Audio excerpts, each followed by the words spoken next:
ओम श्री परमात्मने नमः। जय श्री कृष्ण मित्रों। आज 15वां दिन और 15वां श्लोक। 15वें श्लोक में भगवान श्री कृष्ण, अर्जुन और भीम ने कौन कौन से शंख बजाए, इस चीज का उल्लेख किया है। तो शुरू करते हैं श्लोक से।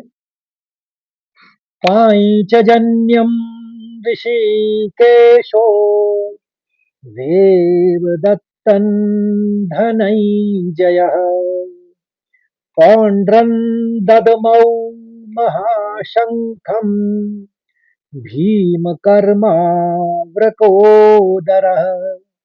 एक बार और सुनिए। पाञ्चजन्यं ऋषिकेशो देवदत्तं धनञ्जयः पौण्ड्रं ददमौ महाशङ्खं भीमकर्मावृकोदरः। अब चरणबद्ध तरीके से इसका उच्चारण समझते हैं। पहले चरण में देखिए, दो शब्द हैं। पा और ज के ऊपर आघात है पहले शब्द में, तो इसका उच्चारण पांचजन्यम। हम पंचजन्यम नहीं कहेंगे, क्या कहेंगे? आई का स्वाद निकालेंगे, आई का स्वर निकालेंगे। पाई पाई कहेंगे। पाई च में खत्म हो जाएगा। पाई च जन्यम। ज के बाद आघात है तो ज के संग न निकल जाएगा आधा, और नियम नियम कहेंगे। तो पाई च जन्यम। दूसरा शब्द सीधा सीधा है, तो ऋषि और केशो। ऋषि केशो। तो पहला चरण पाई च जन्यम ऋषिकेशो। अब दूसरे चरण की ओर बढ़ते हैं। दो शब्द यहाँ भी हैं। देवदत्तन, अनुस्वार में नौ प्रयुक्त हुआ है, तो थ द ध न अपने नियम जाना है। तो द ध ध न तक भी आएंगे तो नौ का ही अनुस्वार निकलेगा। तो पहला शब्द सीधे सीधे देवदत्तन, और दूसरा शब्द नौ के ऊपर आघात है, तो इसको सीधे पढ़ देना है धनैजय। क्योंकि य में विसर्ग है तो यह पढ़ना है इसको। तो दूसरा चरण को लगातार सुनते हैं। देवदत्तं धनञ्जयः। अब एक साथ पढ़ते हैं पहला और दूसरा।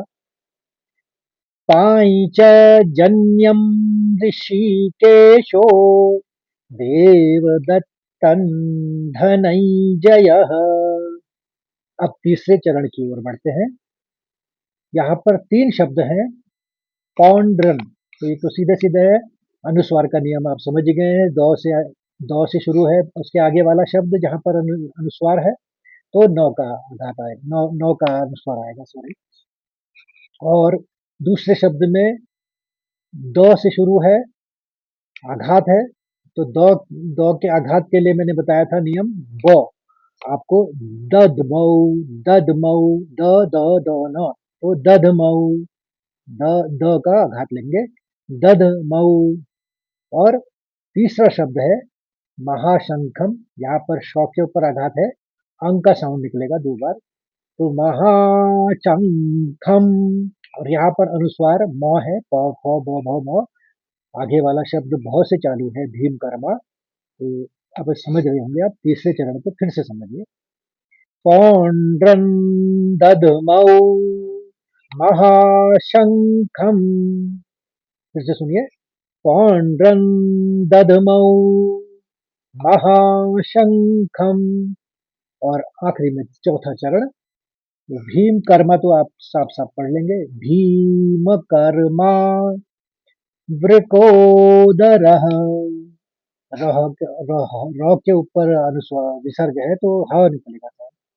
तो भीम कर्मा वृकोदरः। अब तीसरा और चौथा चरण एक साथ सुनते हैं।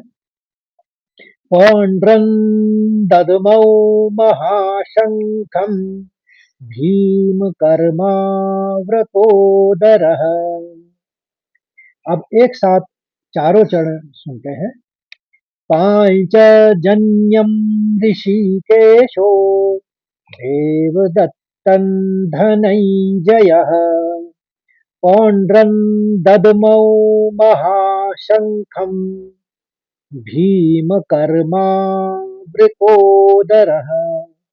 अब इस श्लोक के शब्दार्थ को समझ लेते हैं।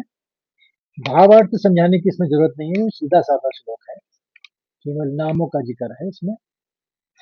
तो पहला शब्द है पांचजन्यम। मैं यहाँ पर हिंदी के उच्चारण में बोलूंगा पांचजन्यम, क्योंकि समझ में आ जाए, क्योंकि वो श्लोक के उच्चारण में पांच कहा जाता है, नौ का उच्चारण होता है, लेकिन आप आमतौर की भाषा में पांचजन्यम ही कहते हैं उसको। तो पांचजन्यम का मतलब हुआ कृष्ण जी का शंख। कृष्ण जी के शंख का नाम क्या है?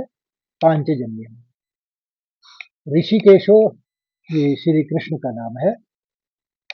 देवदत्तन ये महारथी अर्जुन के शंख का नाम है देवदत्त। तो देवदत्तन। धनंजय ये अर्जुन का एक नाम है, जिसका मतलब होता है धन को जीतने वाला। बहुत से लोग धनंजय का मतलब कहते हैं धनुर्धर, ये क्यों धनुर्धर नहीं हुआ, धनंजय मतलब धन को जीतने वाला, ये भी एक अर्जुन का नाम है। पौंड्रम, पौंड्रम ये है भीम के शंख का नाम। भीम ने जो शंख बजाया उसका नाम है पौंड्रम। तो पौंड्रम, तो पौंड्रम यहाँ पर उच्चारण में ड्रन आया है, लेकिन संस्कृत में बोलेंगे तो पौंड्रम। अगर खाली हमको शंख का नाम बताना है तो हम बोलेंगे पौंड्रम। तो यहाँ पर थोड़ा सा फर्क होता है संस्कृत में, उच्चारण में कुछ अलग अनुस्वार आते हैं और आमतौर पे उनके मतलब जब निकलते हैं तो वो अलग अनुस्वार होते हैं। दधमऊ महाशंकम, पहले समझ लीजिए, महाशंकम हो गया बहुत बड़ा शंख। बहुत बड़ा शंख, क्योंकि भीम ही अपने डील डॉल के बड़े तगड़े थे, तो उनका शंख भी भारी होगा, बड़ा होगा। तो महाशंख है उनके पास। और फिर आता है भीम कर्मा। यह भीम कर्मा बोला जाता है भयानक कर्म यानी युद्ध कर्म। इस श्लोक का अंतिम शब्द है व्रकोदर। व्रकोदर बोलते हैं, दो शब्द मिलके बना है, व्रक और उदर। उदर माने पेट होता है, और व्रक होता है भेड़िया। भेड़िए को बोला जाता है व्रक। तो व्रक उदर का मतलब हो गया भेड़िए जैसे पेट वाला, या यहाँ पर महाबली। क्योंकि आपको पता है भीम बहुत तगड़े थे, उनका आहार भी तगड़ा ही था, काफी अच्छा खाना खा रखे थे। तो अब इस पूरे श्लोक का अर्थ है कि ऋषिकेश यानी कृष्ण ने पांचजन्यम नामक शंख, धनंजय यानी अर्जुन ने देवदत्त, और भयानक कर्म करने वाले वृकोदर यानी भीम ने पौंड नामक शंख बजाया। तो मित्रों, आशा करता हूं कि आपको यह श्लोक का उच्चारण और अर्थ समझ में आया होगा भली भांति। तो इस यात्रा में हमारे संग बने रहिए, और आपको अच्छा लगे तो लाइक करिए, शेयर करिए, और सनातन धर्म की रक्षा करिए, ऐसा करके। धन्यवाद। जय श्री कृष्ण।